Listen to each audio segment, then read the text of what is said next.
Manson claims that the so-called straight world outside of prison is but an inverted reflection of the underworld in which he has lived. To him, the reality that presidents and law-abiding citizens accept begins in the hermetic, alternate universe of criminals, cons, and outlaws. But Elvis Presley was only the shadow that was playing up over somebody that was dying in a hole down in Brushy Mountain, Tennessee, or someone that was over in the solitary confinement in you see what I'm saying? In other words, the real Humphrey Bogart and the real James Cagney are actors. I mean, the ones you know. The real ones, they died in here. You know, in other words, we die so that you guys can play actors. In other words, we got to be the bad guys so you guys can be the good guys, you dig?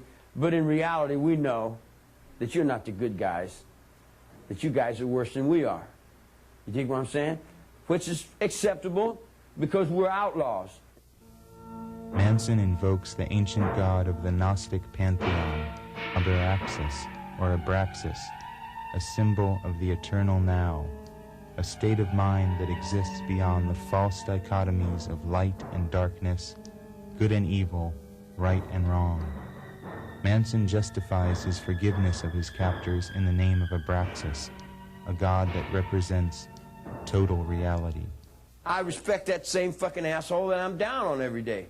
That's Abraxas, man. We roll on it. We've been rolling on it ever since he come on the tier. He comes on the tier, I said, fuck you, you son of a bitch. Those shit and piss in his face. You dig what I'm saying? Knock him down. And he comes back and feeds me with it. And lets me live. And when he lets me live, then I look back at him and I say, well, you know, you're not so bad after all if you let me live. So then I have to let you live. So as long as I'm in here, I got to let him live. Because he's only living in my life. Clang, bang, clang, went the big iron door. They put me in a cell with a concrete floor. 9 other men in that cell with me, moaning their fate with destiny. Clang, bang, clang, clang, bang, clang, clang.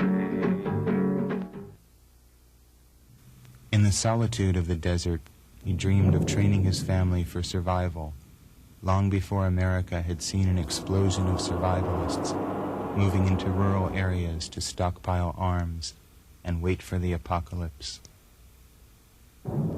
Inspired by the exploits of Field Marshal Rommel, the Desert Fox, in the 40s, Manson began a massive project of stealing and converting cars into dune buggy attack vehicles. They would be a new Africa Corps that would rule this desert domain far from the sick city. The motorcycle clubs that Manson had brought into the family, the straight Satans, Satan's slaves, the jokers from hell, would serve as auxiliary troops. On August 8th, Tex Watson, Susan Atkins, and 2 other family women drove across this road from the Spawn Ranch to a house on 10050 Cielo Drive in Bel Air, where Sharon Tate, Jay Sebring, Wojtek Frykowski, and Abigail Folger were murdered. The subsequent murders unleashed a tidal wave of panic and terror. Speculation in Los Angeles and the world as to the identity of the murderers ran rampant. Similar murders the next evening added a further frisson of fear. Jake? Well, evil. In order to put this world into order, how much evil do you think would have to be? You see what I'm saying? In other words, just to think world peace up underneath these incompetent fucking assholes that run these places.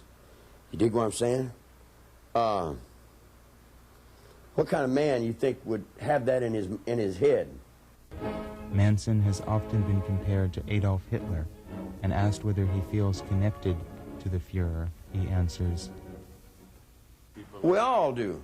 Anybody that wants to put order into the world, anybody that's got a brain that wants to put order into the world has got to stumble upon Hitler. Because Hitler started putting order into the world. And when he started putting order into the world, it threw him out, it overwhelmed him. It was too big for him. He couldn't do it. You dig? See, the judgments are, how will I judge anything? I'm judging it from what's inside of me. How will I see anything? I'm seeing it from what's inside of me. The man in the mirror. Manson will always stand as a challenge to all preconceived notions, playing the role of shaman to a society out of order with nature, out of harmony with its own bestial heritage. As the world sinks further into the long slide of self-destruction, Manson's legacy will endure. If he is mad, his is the madness of a visionary, a prophet without honor. Lynette Fromm has captured the Manson enigma best when she said, "Everyone has wanted to make him small, yet a monster, stupid, with hypnotic powers, a fascist and a commie, a prejudiced nigger lover, a macho punk, both Christ and the devil. Or, on the opposite side, of everything."